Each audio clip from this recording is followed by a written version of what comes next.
আসসালামু আলাইকুম ওয়া রাহমাতুল্লাহি ওয়া বারাকাতুহু। সম্মানিত ভাই বোনেরা, আমরা 16 নম্বর ভিডিও আমরা শেষ করেছি আলহামদুলিল্লাহ। আল্লাহ পাক তাবারাকা ওয়া তাআলার দরবারে লাখ লাখ শুকরিয়া যে আল্লাহ পাক তাবারাকা ওয়া তাআলা আমাকে যে তৌফিক দিয়েছেন এবং আপনারা যে ধৈর্যের সাথে তিলাওয়াত শিখতেছেন, আল্লাহ পাক তাবারাকা ওয়া তাআলা যেন আপনাদের সকলের জেহান শক্তিকে যেন খুলে দেন এবং আপনারা চেষ্টা করুন এবং আপনাদের জন্য আল্লাহ পাক তাবারাকা ওয়া তাআলা সহজ করে দেন, সেটাই আমি কামনা করতেছি। আমরা 10 নম্বর পৃষ্ঠায় চলে আসছি। এটা কোনো বই না, এটা আমি নোট করেছি। আপনারাও চাইলে এই ভিডিওগুলো শুনে শুনে যেই জায়গার মধ্যে আপনাদের জন্য সমস্যা হয় সেই জায়গাগুলো কিন্তু আপনারা নোট করে নেবেন এবং নোট মোতাবেক আপনারা শিখে নেবেন। তো এখানে সাক্তা, তো সাক্তার কিছু আয়াত আছে।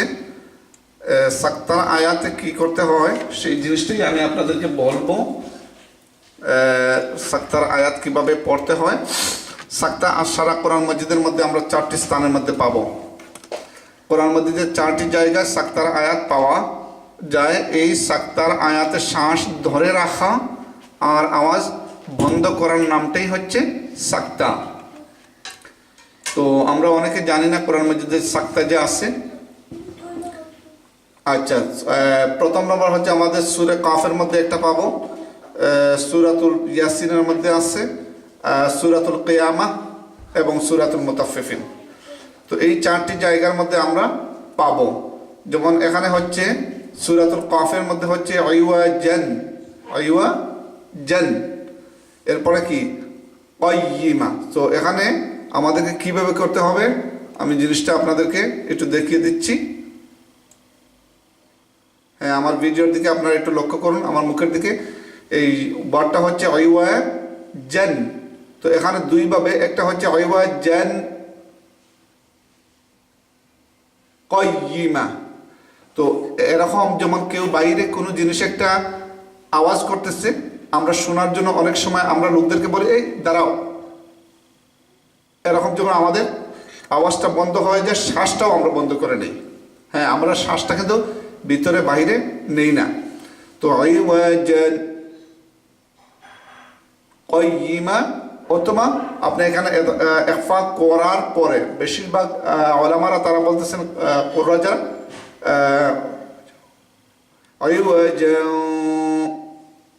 গুন্না করার পরে এরপরে কিন্তু কাফের মধ্যে। তবে আপনি যেভাবেই করেন, হ্যাঁ, কাইয়িমা এর ভিতরে আমি এরকম আওয়াজ আমি মানে শ্বাস আমি ভিতরেও নেই না বাইরেও নেই নাই। কাইয়িমা 2 আলিফ পর্যন্ত সাক্তা, মানে এখানে আওয়াজটা বন্ধ থাকবে এবং আপনার শ্বাসটা ধরে রাখতে হবে, শ্বাস জারি থাকবে। দ্বিতীয়টা হচ্ছে সূরাতুল ইয়াসিনের মধ্যে। সূরাতুল ইয়াসিনের মধ্যে আমাদের কি হয় পেয়েছি ওখানে হচ্ছে মিম মারকাদিনা। এখানে মদ আদায় করতে হবে, যেহেতু নুন আলিফ জবর না, এক আলিফ মদ।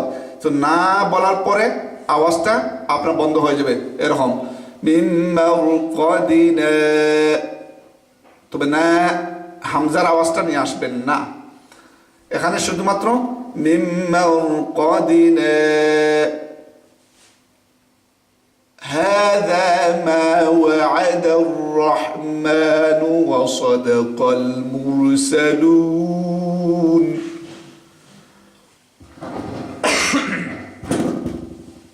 দুঃখিত, দোয়া করবেন আওয়াজটা যেন ভালো হয়ে যায় এবং আল্লাহ যেন আমাকে সুস্থতা দান করেন। এরপর হচ্ছে সূরাতুল কিয়ামা। সূরাতুল কিয়ামার মধ্যে আপনারা কিভাবে পড়বেন, এখানে হবে وقيل من راق وقيل من راق راق وقيل من راق من راق। এই জায়গাটা সাক্তা, সিন কাফ তা হা সাক্তা। এরপরে যেটা আমরা দেখতেছি, আমরা 4 নম্বর যেটা ওটা হবে কি 4 নম্বর সূরাতুল মুতাফফিফিন। সূরাতুল মুতাফফিফিন, এই সূরাতুল মুতাফফিফিনে কিভাবে পড়বো আমরা? কাল্লা বাল রানা, কাল্লা বাল রানা। তো এরকম। এরপরে দেখুন আমরা যে থা পরে থাকি, তা হরফটা পরে থাকি, তা কিন্তু দুই ধরনের হয়।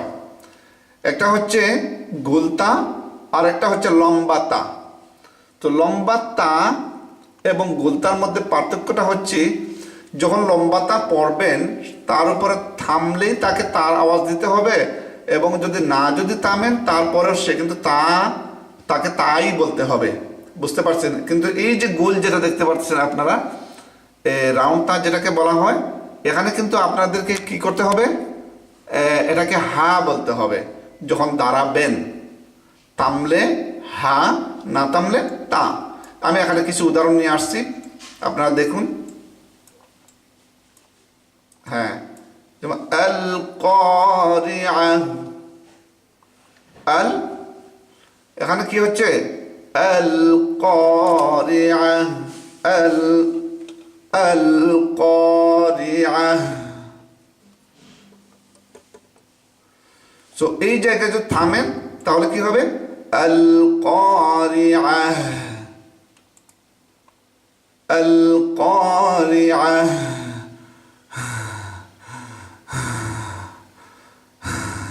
এরকম একটা আওয়াজ হচ্ছে হবে। এরপরে দেখুন মাল কারিআ, যদি থামেন না এখানে তাহলে কিভাবে পড়বেন আপনারা?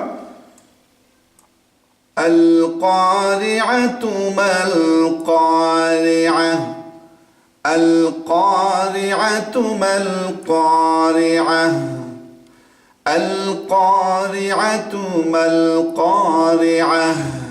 এই প্রথমটা আমি বলছি আল কারিআতু, আর যদি থামি আল কারিআ। কিন্তু এখানে দেখুন জান্নাতিন, যদি আপনি না থামেন জান্নাতিন তাজরি মিন তাহতিহাল আনহার। কিন্তু যখন থামবেন জান্নাত,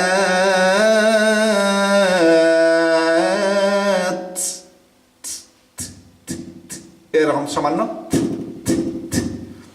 জান্নাত, সামাওয়াত, সামাওয়াত, সামান্য। আমি একটু বেশি করতেছি যেহেতু আপনাদেরকে বোঝানোর জন্য সেটা। সামারাতিন, সামারাতিন। আশা করি আপনারা বুঝতে পারছেন। এই জায়গাগুলোতে এরকম পড়তেই হয়। তো এখানে আমি দিয়েছি কি আপনাদের জন্য 35 নম্বরে তা, দুটাই তা, গুলতা। আচ্ছা, এটা গুত্তা হয়ে গেছে, এটা আমাদের মানে টাইপিংয়ের মিস্টেক আমার। এটা আসলে গুলতা হবে। গুলতা অফের সময় হা হয়ে হায়ের মতো আওয়াজ হবে, এবং লম্বা তাটা কি হবে? অফ অসল, অসল মানে হচ্ছে না তামাকে তা উচ্চারণ করতে হবে, মানে লম্বা তাকে তাই উচ্চারণ করবেন। ঠিক আছে? এমালা, এমালা আপনারা জানেন আমরা যখন কোরআন মজিদ তিলাওয়াত করি, তখন কি করি? আমরা এই তিলাওয়াতের সময় আমাদের জবরের আওয়াজ হয় আ, যেমন বাংলাতে আমরা আকারের মতো বয়কারের বা।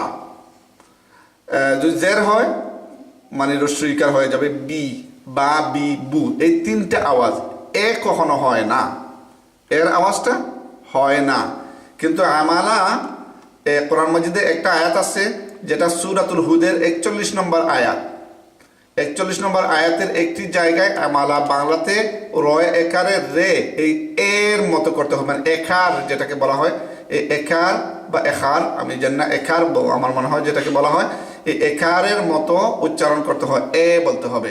যেমন এখানে আমরা সাধারণত পড়ব মাজি রি, রাখারাজের রি, কি বলবো? রাখারাজের রি, মাজি রি। হ্যাঁ, কিন্তু এই জায়গায় এই যে একার দেখতে পাচ্ছেন, হ্যাঁ, এর মতো হয়ে যাবে, রে হয়ে যাবে, রে মাজরে। وقال اركبوا فيها بسم الله مجريها, আপনারা জানেন সেটা, কিন্তু এই মাজরেহা ওটা আপনারা জানেন। আমরা যে যানবাহনে যখন উঠি, কোথাও সাকুম আছে বা ব্রিজ আছে, জাহাজ, লঞ্চ, স্টিমার, এগুলোতে যখন নৌকায় আমরা যখন উঠি, তাহলে গাড়িতে ওঠার সময় এই দোয়াগুলো আমরা পড়ি। বিসমিল্লাহি মাজরে, বিসমিল্লাহি মাজরেহা ওয়া মুরসাহা ইন্না রাব্বি লাগাফুরুর রহিম। বিসমিল্লাহি মাজরেহা, মাজরেহা, মাজরি বলবেন না, মাজরেহা ওয়া মুরসাহা ইন্না রাব্বি লাগাফুরুর রহিম। আশা করি বুঝতে পেরেছেন। এরপরের ভিডিও দেখি কি আসে। আমাদের এটা হচ্ছে 17 নম্বর ভিডিও আমাদের চলে গেছে। আপনারা চেষ্টা করুন এগুলো শেখার জন্য, এবং অন্যকে বলুন সাবস্ক্রাইব করে রাখুন, যাতে করে আপনারা নতুন ভিডিওগুলো আপনারা পাবেন। আরও অনেকগুলো ভিডিও আমি নিয়ে আসবো আপনাদের জন্য, এবং সেই সাথে যদি কোনো ভুলভ্রান্তি হয় বা এই ভিডিওগুলো আপনাদের বুঝতে সুবিধা হচ্ছে কি না আমাকে একটু জানাবেন, আমাকে একটু সাহায্য করুন। এইটুকু তো আপনারা সাহায্য করতে পারেন, এইটুকু তো আমি এক গুণাগারে আপনাদের কাছে আশা করতে পারি। আপনারা আমার জন্য দোয়া করবেন।